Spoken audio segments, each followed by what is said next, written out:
Next speaker, I'd like to introduce the next presentation, endoscopic surveillance, how and how long.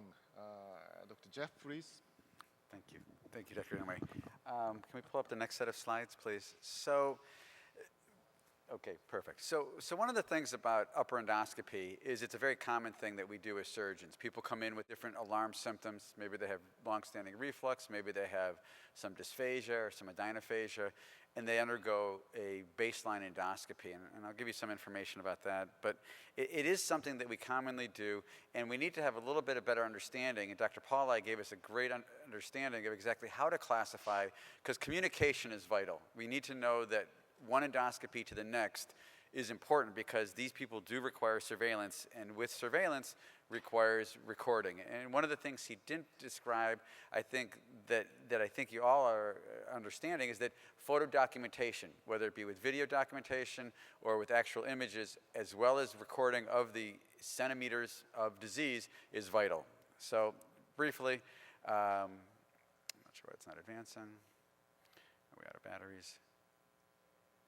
There we go. I have several disclosures, none of which impact on the management of Barrett's or EGD procedures. So the objectives today are basically to discuss when do we do endoscopic surveillance, what is the interval that's recommended. It is somewhat of a moving target, I will tell you that. Some of the techniques of tissue sampling that have been described, as well as some of the alternative approaches to the Barrett's surveillance as well as screening.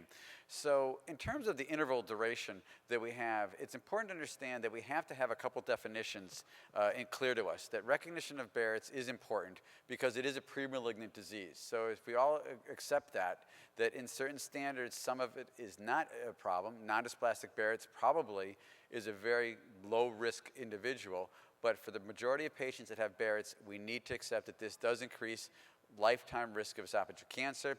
But again, the concept of surveillance and screening takes in many different factors: morbidity, cost effectiveness, and things like that, and there's a lot of debate to these, and we'll talk about that. So US published data really supports the idea of doing surveillance. And if you look backwards on people that have undergone treatment for diagnosis of cancer, if they've been involved in a surveillance program or undergone screening within 1 year, okay, of their diagnosis of cancer, they, stage by stage, have better prognosis. In addition, that there is other surveillance studies that demonstrate a shift towards earlier tumor. And you can imagine, if you, just similar to breast disease, if you find something earlier, you may be earlier on the timeline, and these people may end up with a better prognosis. Now, this is, again, the US published data.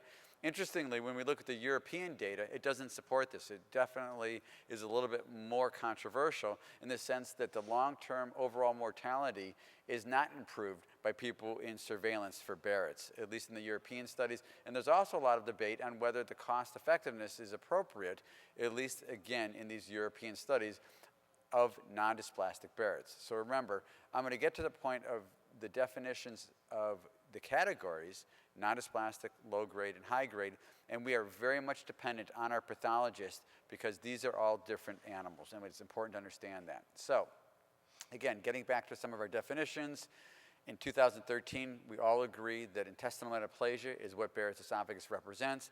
There are some nomenclature changes for people that have fundus gland type of changes and things like that, but I think the take-home message, intestinal metaplasia. Dysplasia and inflammation, the other thing for those of you that talk to your pathologist about these samples, is differentiating inflammation and just dysplasia, is very challenging, all right? And we'll remember that when we get to our take-home message. You need a dedicated GI pathologist that is understanding of Barrett's esophagus, and they need to have no ego. They need to be able to ask for help, all right? Because it is important that you classify these people appropriately, all right? It's not just how you do the biopsy, but how the biopsy is ranked, okay? A second opinion is important. I will admit I come from an institution where our GI pathologist does not have a lot of second help. He is the one person that we go to, and I am very concerned sometimes of the inter-observer and inter-observer variability that can't occur because it is only one evaluation. So what do we know about tissue sampling, all right? When Barrett's is suspected, multiple samples, probably gives your pathologist the best chance. But again, if you look at the overall surface area of the column in the esophagus, when you remove tissue, it is a microscopic portion of the esophageal wall that's being sampled. All right, so get your dedicated sampling done. And again, it's very important that if you see something nodular, that we actually sample that, just like Dr. Paul I showed you in his sampling. So the important thing here is that 4-quadrant biopsies every 2 centimeters is the standard of care. In people with dysplastic tissue, we're going to shorten that down to every 1 centimeter. And when I say 4-quadrant biopsies, 12 o'clock, 3 o'clock, 6 o'clock, 9 o'clock, just you can imagine inside the circumference of the esophagus. And using jumbo biopsy forceps has been shown in several series to be better than just our standard cold biopsy forceps. So here we go. I'm going to separate these things out for you now in terms of different categories. So people with non-dysplastic Barrett's on one sampling, all right, so you've done an EGD on a patient for screening. They came in with some symptoms of reflux disease or some dysphagia. You did an EGD, and your sample showed non-dysplastic Barrett's. You're going to bring them back in 1 year, okay, as long as they didn't have severe inflammation. If no dysplasia exists, again, these people are at a very low risk, and the progression from non-dysplastic Barrett's to low grade or high grade or cancer is very, very low, and probably no different than the development of esophageal cancer in the rest of the population. If they have a sampling that is still non-dysplastic at that 1 year repeat, then we go to every 3 years, all right? And we'll go over this again in a little bit. AGA consensus, I think Dr. Paul I also referred to that, all right, that the length of Barrett's, even in non-dysplastic, may be important, all right? So the people with short segment may have a better prognosis than long segment, and you, just similar to the way you do colon screening or colon surveillance, you may shorten that surveillance to 2 years, let's say, if someone has a longer segment of Barrett's esophagus. Low-grade dysplasia is the hardest one, because not only is it difficult for the pathologist to determine this, there is not a lot of good data supporting which surveillance paths are best, okay? It's not very well understood. There's a lot of high degree of inter-observer and intra-observer variability, almost up to 10% for both of those. But if you do your screening, your number one endoscopy, you get back low-grade dysplasia in the face of non-inflammatory changes, those people need to come back within 1 year. All right? Some people may say even 6 months, all right? But somewhere between 6 to 12 months, they come back. When you look at people with low-grade dysplasia, and this is an average of multiple series that I was able to identify, about just over half regress to no dysplasia. And again, this may be sampling error or pathology error. Again, remember that inter-observer variability. About 1 out of 10 will stay with stable low-grade dysplasia, and probably only less than just about a quarter will progress on to high-grade dysplasia, and very few onto cancer, all right, in those that had low-grade dysplasia at the baseline. All right, so remember, low-grade still a concern, much more so than non-dysplastic Barrett's. What about high-grade? And I apologize for all of the text on this one, but I think it's important to understand a lot about high-grade dysplasia. High-grade dysplasia also is somewhat debatable because this is a very serious animal. All right? In patients that are amenable to surgical resection, that was what we used to do maybe 5 to 10 years ago. Dr. Inouye is going to talk about some of the other management now of getting rid of this mucosal-based disease.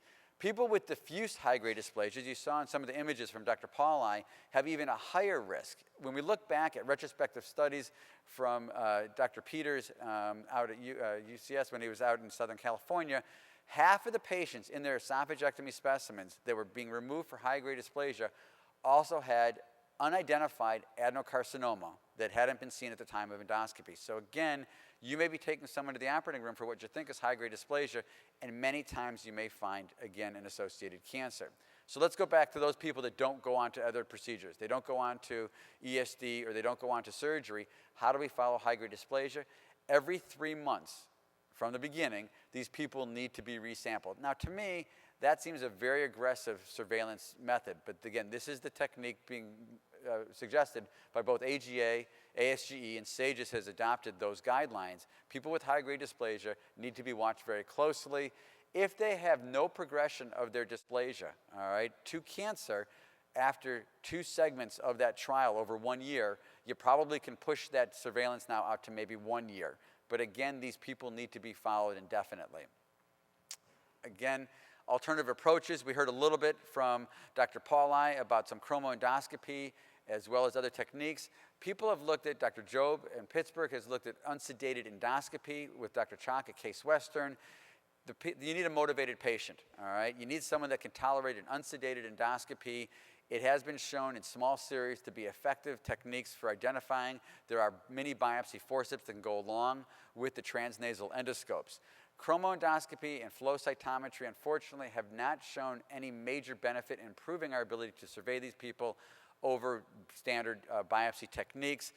Pill endoscopy or capsule endoscopy was tried about 8 to 10 years ago. They came out with the EOS pill.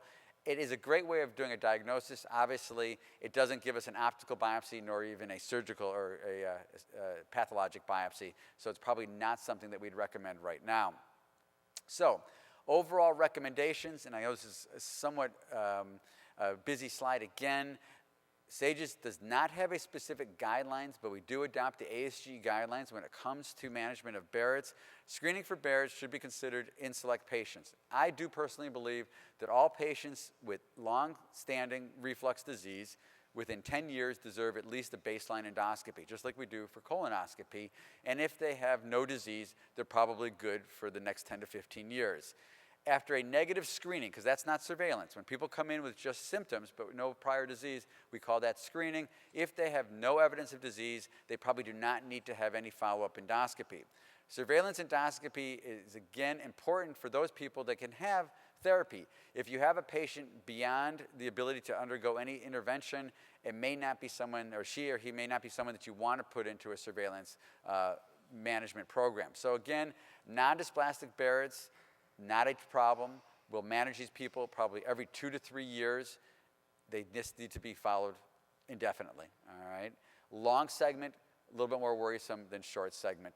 Again, if you see at the bottom here, the cost effectiveness of these overall surveillances based on the European data is still somewhat debatable.